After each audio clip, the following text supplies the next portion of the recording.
এই দুনিয়ার মুসলমান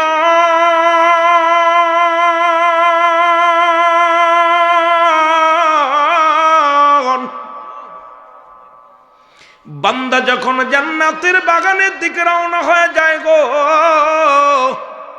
প্রতিটা কদমে কদমে আপনার আমার জীবনের যত সগীরা গুনাহগুলো করেছেন সমস্ত সগীরা গুনাহগুলো বাড়ি থেকে যখন পাটা বাড়াইলেন জান্নাতের বাগানে আসবেন, আজকে এই মধ্য হাসিমপুরের জমিনে আসবেন, নিয়ত করে ঘর থেকে বাইর হলেন, প্রতিটা কদমে কদমে আল্লাহ রাব্বুল আলামিন আপনার আমার জীবনের সগীরা গুনাহগুলো মাফ করে দিছে। জোরে বলেন সুবহানাল্লাহ।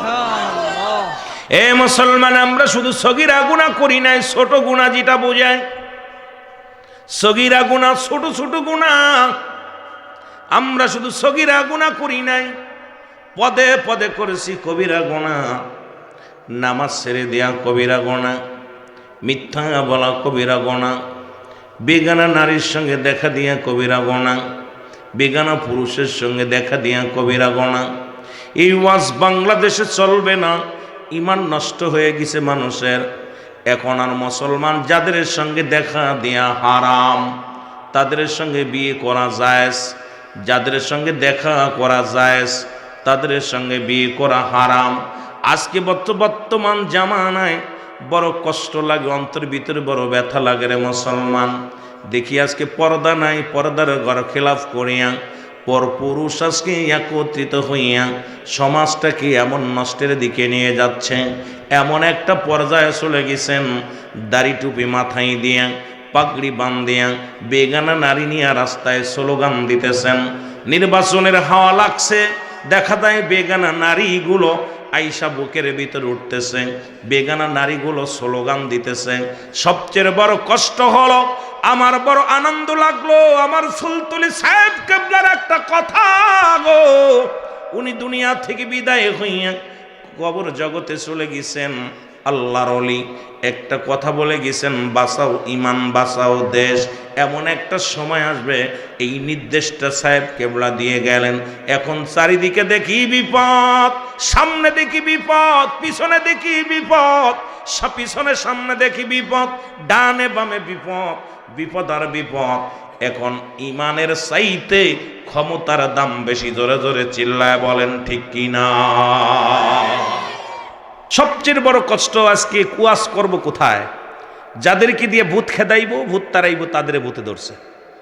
আজকে ইসলামের নাম দোহাই দিয়ে, ইসলামের দোহাই দিয়ে যা শুরু হলো দেশের উপরে। সাহেব কেবলা 2008 সালে ওফাত হয়েছেন। কত সালে? জোরে বলেন কত সালে? 2008 সালে। আপনাদের পীর সাহেব আপনারা জানেন না, হিসাব রাখবেন না? 2008 সালে সাহেব কেবলা ওফাত হয়েছেন। খোদার কসম, ওনার জবান দিয়ে বলে গেছেন, বাঁচাও ইমান বাঁচাও দেশ, সাহেব কেবলার নির্দেশ। আজকে আমার এই সিলেটের জমিনে পাড়া দিয়া পড়ি, সাহেব কেবলার কথাগুলো আমার অন্তরের ভিতরে একদম গেঁথে গেছে। আল্লাহর ওলিদের কাছে আসে এলহাম, নবীদের কাছে আসে ওহী। আল্লাহর ওলি সাহেব কেবলার কাছে ওহী আসলেন, কি আসলেন? এলহাম এসেছিল। এই জন্য এলহাম দ্বারা বলে গেছে ইমান বাঁচাও। এমন একটা জামানা আসবে ইমান চলে যাবে, এই জন্য ইমানকে বাঁচাও, দেশকে বাঁচাও। দেশের প্রতি শগুনের নজর পড়েছে, আমার দেশটাকে সর্বনাশ করার জন্যে ইংরেজিরা নজর পড়েছে, আজকে পশ্চিমেরা নজর পড়েছে। এই ছোট্ট কান্ট্রি বাংলাদেশটা মুসলিম কান্ট্রি, এটাকে যদি শেষ করতে পারে তাদের এই সুযোগ সন্ধানী মানুষগুলো তারা একটাই পায়, তারা শুরু করেছে যদি মুসলমানদের শেষ করা যায় তাহলে এই দুনিয়া থেকে ইসলামের বাতি লিভিয়ে দেওয়া যাবে। জোরে বলেন ঠিক কিনা? এই জন্য আমার সাহেব কেবলাকে কথাগুলো বলার পর আমার গায়ের পশমগুলো হারিয়ে গেছে, অন্তর ভিতর লাগছে। আল্লাহর ওলি তারা কোনো বানোয়াট মুখস্থ কোনো কথা বলে না, আল্লাহর তরফ থেকে যে কথাগুলো আসে সেই কথাগুলো বলে। ইমানের যে অবস্থা, আহা! আজকে দেখলাম মেয়েরা স্লোগান দিতেছে, ভোট চাইতেছে, মেয়েরা দাঁড়ায় ডাইরেক্ট, একটার বুরকা নাই, মাথায় কাপড় নাই, রাস্তায় পুরুষ নারী পুরুষ সব রাস্তা দিয়ে আসতে এত দুঃখ লাগলো। এ আমার মা চাষিরা, খালা ফুফুরা, একটার গায়ে বেটা বেটি সব এক জায়গা হইয়া ইসলামী দল নাম দিছে, ভোট চাচ্ছে রাস্তায়, একদম সরকারি রাস্তায়, ডাইরেক্ট ফেসবুকে দেখবেন, আমি তো সরাসরি দেখছি, আপনারা ফেসবুকে দেখবেন। আমি আশ্চর্য হয়ে গেলাম যে সিলেটের জমিন যদি এই হয়ে যায়, অন্য জমিনের কি অবস্থা? এই জমিনের মধ্যে যদি নারী পুরুষ একত্রিত হয়ে আজকে ক্ষমতার লোভে যদি রাস্তায় নামতে পারে, কিন্তু ঈমান চলে যাচ্ছে, চেয়ারের দরকার। কিন্তু মনে রেখো, এই চেয়ার তোমাকে নাজাত দিতে পারবে না, তোমাকে নাজাত দিবে ঈমানে আমলে। জোরে বলেন ঠিক কিনা? আর একটু জোরে বলেন ঠিক কিনা?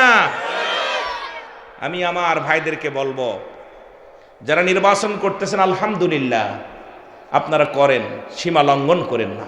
ইসলামের দোহাই দিয়ে নারীকে ঘরের বাইরে করেন না।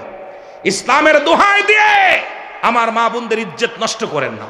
ইসলামের দোহাই দিয়ে অসংখ্য বেগানা নারীর সঙ্গে অবাধ মিলামিশার চেষ্টা করেন না। কারণ এই এলাকার মধ্যে সারা বিশ্বে অসংখ্য সুন্নি জনতা আছে, সুন্নি ভাইয়েরা আছেন, ইমানি দায়িত্ব সাহেব কেবলার মুরিদ আছেন। এই দুনিয়ার মধ্যে ফুলতুলি সাহেব কেবলার মুরিদ আছেন, এই জমিনের মধ্যে শাহজালালের মুরিদ আছে, এই জমিনের মধ্যে শাহপরানের মুরিদ আছে, এনায়েতপুরের মুরিদ আছে, সারসিনার মুরিদ আছে, ফুরফুরা শরীফের মুরিদ আছে। এই সমস্ত মানুষ যখন দাঁত ভাঙ্গা জবাব দিবে, পালানোর জায়গা পাওয়া যাবে না। জোরে বলেন ঠিক কিনা? আর একটু জোরে বলেন ঠিক কিনা?